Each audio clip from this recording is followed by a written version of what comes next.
안녕하십니까. 요약택입니다. 오늘은 개인 택시의 양수, 양도 문제와 대리운전 문제를 알아보도록 하겠습니다. 개인 택시를 양수하면 5년 동안 양도를 할 수가 없습니다. 그런데 그 양도 금지의 예외에 해당하면 개인 택시를 양도할 수 있고요. 또한 개인 택시는 대리운전도 가능합니다. 여객자동차 운수사업법 시행규칙을 보면 5년 내에는 개인 택시를 양도할 수 없지만 예외 조항에 해당하면 개인 택시를 양도할 수 있습니다. 먼저 1년 이상 치료를 해야 하는 질병으로 인하여 본인이 직접 운전할 수 없는 경우이고요.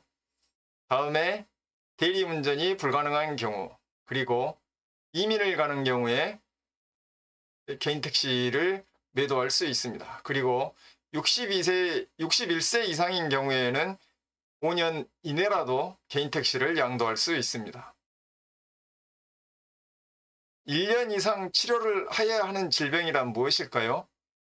1년 이상 치료를 해야 한다는 사실이 진단서에 기재가 돼야 되겠는데, 최근에는 그런 보도가 없지만 10년 이전만 하더라도 신문에 간간히 보도가 되었습니다. 의사가 허위 진단서를 발급해 주었는데요. 주로 허리 디스크 관련 질환이 많습니다. 척추 침망증, 퇴행성 척추염 등등이 허위 진단서에 기재가 되었습니다. 노컷 뉴스에 보도된 내용입니다. 소비자경제신문에 의하면 역시 요추 간판 탈출증, 허리 디스크 관련 질환이 기재가 된 것 같습니다. 항상 이런 불법 양도 양수에는 브로커들이 개입을 하게 되는데, 각각 수수료로 600만 원, 1천만 원을 냈다. 2016년 보도가 된 사항입니다. 한국경제신문에 의하면 노숙자들을 골라서 30만 원을 주고 허위 진단서를 발급받게 했는데, 이 사람들은 허리 디스크 수술 경력이 있는 사람들이고요. 또한 우울증 환자로 둔갑을 시켜서 3개월 내지 6개월간 정신병원 진료를 받게 한 후에 허위 진단서를 발급받았습니다. 그래서 우울증도 개인 택시 면허를 양도할 수 있는 근거가 되겠습니다.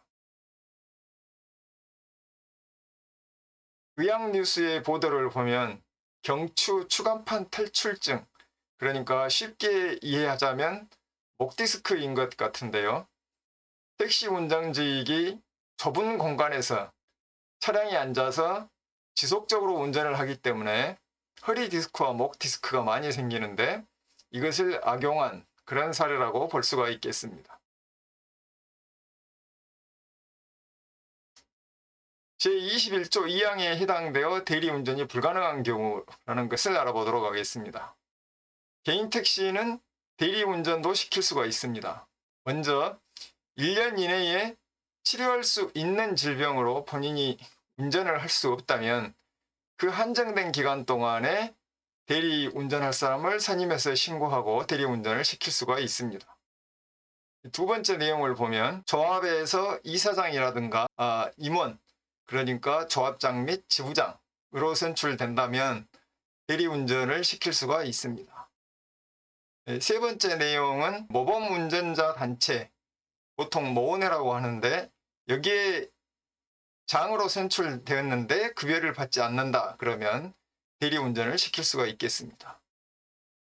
개인 택시 운전하는 사람이 대리운전을 하게 하는 경우에 그 합산 기간은 대리운전 신고를 한 날 기준으로 해서 과거 3년 동안 1년을 초과할 수 없다. 그러니까 1년 이상을 대리운전을 시킬 수는 없고 1년이 넘어가면 개인 택시를 양도해야 되는데, 그 기간이 만약에 최초의 개인 택시를 취득한 지 5년 이내이면 양도를 할 수 있다. 이런 뜻이 되겠습니다. 5년 이내라도 양도를 할 수 있다는 것이죠.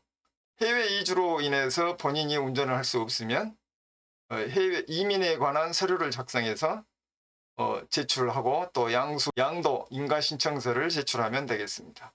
61세 이상의 경우에도 5년 이내에 개인택시를 양도할 수 있는데 이럴 경우에는 양도를 하였다면 다시 개인택시 면허를 취득하려면 그 이전의 경력은 모두 사라지고 새로운 자격에 합당한 경력을 취득해야 된다는 내용입니다.